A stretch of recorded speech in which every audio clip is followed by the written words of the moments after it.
Hello,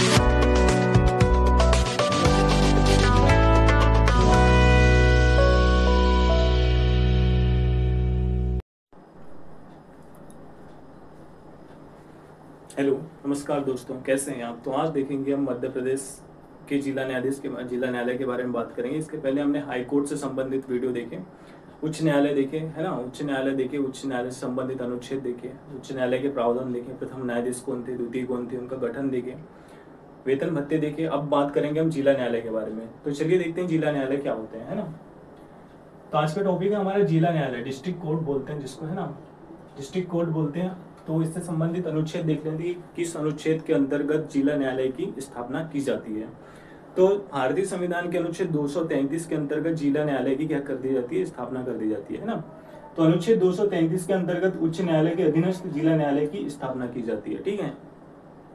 तो जिला न्यायालय की तो स्थापना की जाती है, लेकिन किसके अंतर्गत की जाती है, तो ये जो अधीनस्थ जो उच्च न्यायालय है ना, उच्च न्यायालय के अंतर्गत जिला न्यायालय की नियुक्ति की जाती है, ठीक है।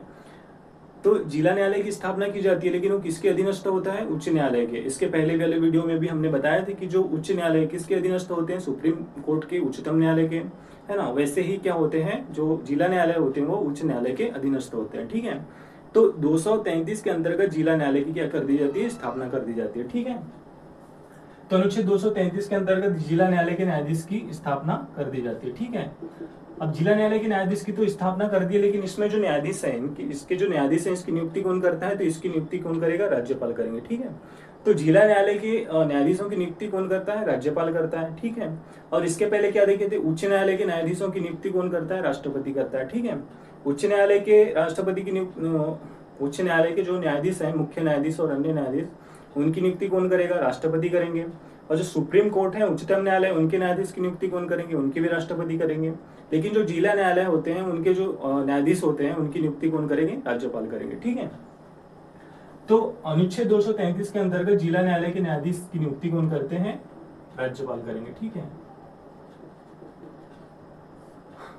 नियुक्ति राज्यपाल करेंगे। भाग 6 के अध्याय 6 में, है ना, तो ये भाग 6 वाला प्रावधान क्या होता है, राज्य से संबंधित होते हैं ना। भाग से संबंधित भाग 6 क्या होता है, राज्य की जो कार्यपालिका है, न्यायपालिका, उससे संबंधित प्रावधान भाग 6 के अंतर्गत होते हैं। तो हमने जब राष्ट्रपति पढ़े थे, तो राज्य की कार्यपालिका के अंतर्गत जो अध्याय 2 था हमारा, भाग 6 अध्याय 2 के अंतर्गत राज्य की कार्यपालिका पढ़े थे, जिसमें राष्ट्रपति के बारे में प्रावधान था, विधानमंडल था हमारा, ठीक है। उसके बाद विधानसभा वगैरह थी, ठीक है। तो जो अध्याय 6 है, भाग 6 का अध्याय जो 6 है, उसमें क्या है, जिला न्यायालय के बारे में बात की गई है ना। तो अनुच्छेद 233 में जिला न्यायालय की नियुक्ति कर दी जाती है ना। तो अनुच्छेद 233 से 237 तक के क्या है, उसमें प्रावधान है, ठीक है। 233 नियुक्ति से संबंधित प्रावधान है, फिर गठन है, ट्रांसफर है, उनके वेतन भत्ते इत्यादि से संबंधित एग्जाम में आते नहीं है क्वेश्चन। जिला न्यायालय से डीप क्वेश्चन नहीं आते, सिर्फ गठन से संबंधित या स्थापना से संबंधित अनुच्छेद पूछ लेता है, या ये पूछ लेगा कि जिला न्यायालय का प्रावधान किस अनुच्छेद से किस अनुच्छेद तक है, ठीक है। तो 233 से 237 तक जिला न्यायालय के न्यायाधीशों की नियुक्ति का प्रावधान है, ठीक है। उसके बाद बात करेंगे जिला न्यायाधीश जब आपराधिक मामलों की क्या करता है, सुनवाई करता है।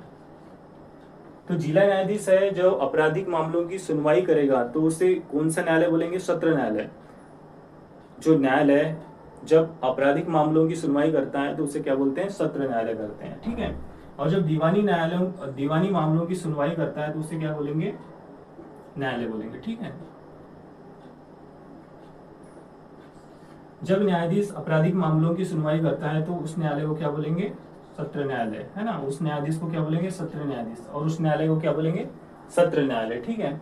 उसी प्रकार जब सिविल या दीवानी मामलों की जब सुनवाई करता है ना, तो वह न्यायाधीश क्या कहलाता है, तो वह न्यायाधीश क्या कहलाएगा, जिला एवं सत्र न्यायाधीश कहलाएगा, ठीक है।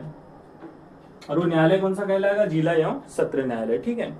तो जिला एवं सत्र न्यायालय जो न्यायालय होते हैं, उनको क्या है, आपराधिक मामलों की सुनवाई करता है तो सत्र न्यायालय, दीवानी मामलों की सुनवाई करता है तो जिला न्यायालय, ठीक है। और दोनों मामलों की सुनवाई करता है तो जिला एवं सत्र न्यायालय बोला जाता है, ठीक है। तो जिला एवं सत्र न्यायालय दोनों मामलों की सुनवाई करेगा, आपराधिक मामलों को भी और दीवानी मामलों की भी, ठीक है। आपराधिक मामलों को फौजदारी मामला भी बोला जाता है, और सिविल मामलों को दीवानी मामले बोला जाता है, ठीक है। अब विशेष न्यायालय की भी बात की गई है, तो विशेष न्यायालय क्या होंगे, विशेष न्यायालय जो 1989 का जो एक्ट है, ST/SC एक्ट जो है 1989 का, उसके अंतर्गत जब सुनवाई करता है कोई न्यायालय, है ना, तो क्या कर दिया जाता है, किसी न्यायालय को ST/SC एक्ट के मामले में सुनवाई कर रहा है तो क्या कर दिया जाता है, उसको विशेष न्यायालय का दर्जा दे दिया जाता है। ठीक है, जब न्यायालय ST/SC एक्ट के अंतर्गत सुनवाई करेंगे तो ऐसे न्यायालय क्या कहलाएंगे, विशेष न्यायालय कहलाएंगे। ठीक है, तो विशेष न्यायालय भी देख लिए, है ना। अब राजस्व संबंधी न्यायालय होता है। राजस्व संबंधी न्यायालय क्या होता है, राजस्व संबंधी न्यायालय वे न्यायालय होते हैं जो राजस्व से संबंधित क्या करते हैं, न्याय करते हैं। हमारे मध्य प्रदेश में भू राजस्व संहिता या जितने भी राजस्व से संबंधित जितने मामले हैं, है ना, उससे संबंधित क्या कर दिया गया है, उससे संबंधित जो न्यायालय का गठन किया गया है वो कहाँ पर है, ग्वालियर में है। ठीक है, तो ये राजस्व संबंधी दीवानी प्रकरण के लिए जो क्या करता है, न्याय का काम करता है, इसकी स्थापना कहाँ की गई है, ग्वालियर में की गई है। ठीक है, तो राजस्व न्यायालय कहाँ पर है, ग्वालियर में राजस्व न्यायालय की स्थापना की गई है। ठीक है, अब देखिए फास्ट ट्रैक न्यायालय। फास्ट ट्रैक न्यायालय क्या होते हैं, नाम में स्पष्ट है, फास्ट ट्रैक मतलब त्वरित सुनवाई करना, त्वरित न्याय किसी को चाहिए तो क्या वो कौन से कोर्ट में जा सकते हैं, फास्ट ट्रैक न्यायालय में जा सकते हैं। त्वरित सुनवाई के लिए फास्ट ट्रैक न्यायालय में जा सकते हैं।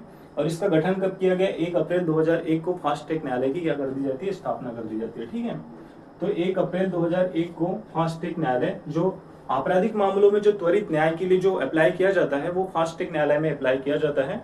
तो फास्ट ट्रैक न्यायालय की स्थापना कहाँ की गई है, 1 अप्रैल 2001 के अंतर्गत फास्ट ट्रैक न्यायालय की स्थापना की गई। ठीक है, यहाँ पे लिखा गया जो आपराधिक मामलों की त्वरित निपटान करता है। ठीक है, जल्दी सुनवाई करता है।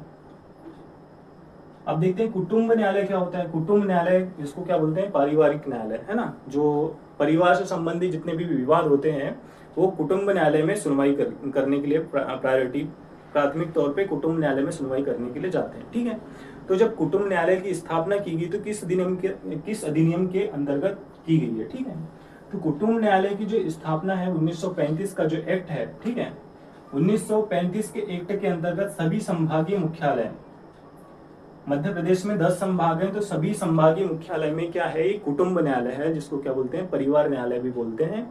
तो वहां पे पारिवारिक मुद्दे जो विवाद हैं परिवार से संबंधित, वैसे मामले कुटुंब न्यायालय में सुनवाई की जाती है। ठीक है, तो भारत शासन अधिनियम 1935 का जो एक्ट है उसके अंतर्गत कुटुंब न्यायालय की स्थापना की गई है। ठीक है, तो इस प्रकार मध्य प्रदेश का पहले हम उच्च न्यायालय देख लिए, उच्च न्यायालय से संबंधित अनुच्छेद देखे, उसके बाद हमने जिला न्यायालय पढ़े। ठीक है, जिला न्यायालय में भी संबंधित अनुच्छेद देख लिए, है ना। जिला न्यायालय का गठन कैसे होता है, ठीक है, गठन स्थापना एक ही बात है। तो 233 के अंतर्गत जिला न्यायालय की स्थापना की जाती है। उसमें 2 प्रकरण होते हैं, दीवानी और आपराधिक, है ना। दीवानी और फौजदारी होते हैं, उनके लिए न्यायालय गठित की जाती है। जब दीवानी मामले की सुनवाई की जाती है तो उसे जिला न्यायालय बोला जाता है। जब आपराधिक मामलों की सुनवाई की जाती है तो उसे सत्र न्यायालय बोला जाता है। जब दोनों मामलों की सुनवाई करते हैं तो जिला एवं सत्र न्यायालय किया बोला जाता है। ठीक है, और जब ST/SC एक्ट 1989 के अंतर्गत जब किसी मामले की सुनवाई करता है जो ST/SC से रिलेटेड है, तब वो क्या कहलाता है, विशेष न्यायालय कहलाता है। तो विशेष न्यायालय किसी सत्र न्यायालय या जिला न्यायालय को विशेष न्यायालय का दर्जा दे दिया जाता है। ठीक है, राजस्व न्यायालय देखिए ग्वालियर में है, राजस्व से संबंधित मामलों की सुनवाई करता है राजस्व न्यायालय, है ना। उसके बाद देखिए फास्ट ट्रैक न्यायालय, जो आपराधिक केसेस होते हैं उनकी त्वरित सुनवाई के लिए क्या कर दिया जाता है, फास्ट ट्रैक न्यायालय की स्थापना की गई है ना। उसके बाद कुटुंब न्यायालय देखिए 1935 का जो अधिनियम है ना, भारत शासन अधिनियम 1935 के अंतर्गत पारिवारिक मामलों से जो सुनवाई की जाती है ना, परिवार से विवादित जो मुद्दा होता है, कुटुंब न्यायालय में सीधे सुनवाई होती है, इसलिए कुटुंब न्यायालय की स्थापना की गई है ना। तो ये अधीनस्थ न्यायालय, किसके अधीनस्थ न्यायालय है, ये उच्च न्यायालय के अधीनस्थ ये न्यायालय है। ठीक है, तो इनके अंतर्गत जितने मामलों की सुनवाई की जाती है ना, इनके अंतर्गत जितने मामलों की सुनवाई की जाती है, इसमें अगर कोई व्यक्ति संतुष्ट नहीं है तो अपील कहाँ कर सकता है, अपील उच्च न्यायालय में अपील कर सकता है। ठीक है, अगर उच्च न्यायालय में भी इस मामलों में संतुष्ट नहीं है तो अपील कहाँ कर सकता है, सुप्रीम कोर्ट, उच्चतम न्यायालय में अपील कर सकता है। सुप्रीम कोर्ट भारत में अपील करने के लिए सर्वोच्च न्यायालय है। अगर सुप्रीम कोर्ट के न्याय से संतुष्ट नहीं हो तो आप कहीं भी अपील नहीं कर सकते। जिला न्यायालय के न्याय से अगर संतुष्ट नहीं हो तो अपील उच्च न्यायालय में कर सकते हैं। उच्च न्यायालय के न्याय से संतुष्ट नहीं है तो आप सुप्रीम कोर्ट में अपील कर सकते हैं, लेकिन उसके बाद अपील नहीं कर सकते, क्योंकि सुप्रीम कोर्ट की जो प्रक्रिया है ना, सुप्रीम कोर्ट की जो सुनवाई है या जो न्याय प्रक्रिया है वो अंतिम रूप से होती है, वो बाध्यकारी होती है, उसको आप मानना ही पड़ेगा, उसके फैसले के अगेंस्ट नहीं जा सकते। ठीक है, तो इस प्रकार हमारा जिला न्यायालय है ना, जिला न्यायालय आज का टॉपिक था। जिला न्यायालय के अंतर्गत हमने बहुत इतनी सारी जो चीजें देखी, एक्ट जो इम्पोर्टेंट है एग्जाम के दृष्टिकोण से भी इम्पोर्टेंट है ना। तो आज हमारा जिला न्यायालय वाला टॉपिक कंप्लीट हो जाता है ना। इसके बाद हम कल पढ़ेंगे कुछ नए टॉपिक के साथ, तब तक बने रहिए हमारे साथ। नमस्कार, जय हिंद, जय भारत, वंदे मातरम।